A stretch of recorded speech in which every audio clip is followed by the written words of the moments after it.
The start of a lengthy homestand for the Concord University softball team. It's Charleston and West Virginia State pulling into Athens this weekend with the head coach Alyssa Morris. Wes McKinney, we thank you for tuning in here. Coach, let's go back to last weekend, a tough weekend for you at D&E and at West Virginia Wesleyan, but I think there's some things you can pull apart there and really carry forward as you go along here, and also that Glenville doubleheader as well. A lot of offense. The top of your order is really starting to come into their own, and now all of a sudden you're starting to get some production from the bottom of the order. So what are you liking about where your offense is at here as we head towards April? I just love that our hitters are scrappy, and we know that all of our hitters are going to be tough outs. We can play the short game, we can hit the ball pretty hard, and we just cause a lot of chaos on the bases when we can. And, you know, we don't get blanked in the score column that often, and so knowing that we have 7 innings to play with, I have a lot of confidence in my hitters throughout the entire game. All right, Lacey Lewis has continued what she has done. She's batting right around 400. Courtney Raines has really come into her own here during conference play. I know it's a tough start for her, but how much confidence are you seeing from those two in particular? A ton.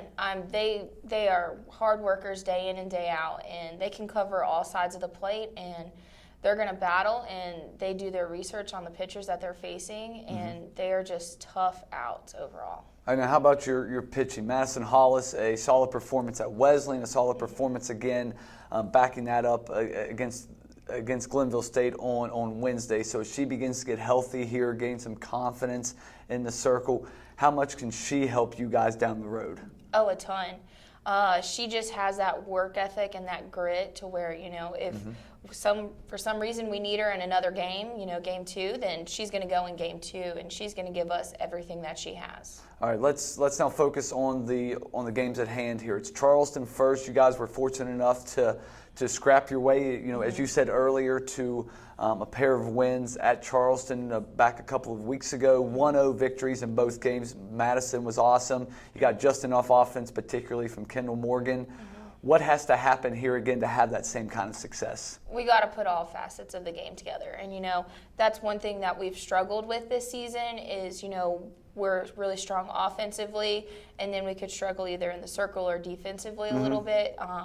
And we just put it all together. We clean it up on defense a little, and we take away some walks in the circle, and I think we walk away with some wins, and it's going to be 2 good games. All right, West Virginia State, it seems like you and Coach Best, you guys just figure out how to play one-run games, whether that's 2-1 or whether that's like 9-8. Two tightly contested games earlier this season, a road split, but State is, you know, struggling a little bit. You guys are, you know, seeming to kind of hit your stride here. Everyone's bunched together in the standings as well. So how important are Saturday's games to, you know, maybe get a sweep and maybe kind of, you know, I don't want to say pull away obviously, but just kind of keep, you know, just keep stride with everyone else in the standings? I think it's huge. Walking away with a sweep on Saturday would really just put us in a more comfortable position. You know, being 5-5 right now, that's great, but, you know, you always want to be higher in the win column, obviously. But when we can take 2 games from a South team, that's big, especially with the ending where the seeding is between the North and the South, and somebody can always get the 4 seed from the 5 seed in the opposing division. Several chances to catch Concord softball over the next 2 or 3 weeks. Starts with Charleston and West Virginia State this weekend. We hope to see you out at the field's weather immaculate this weekend as well. For the head coach, Alyssa Morris, Wes McKinney, we thank you for tuning in.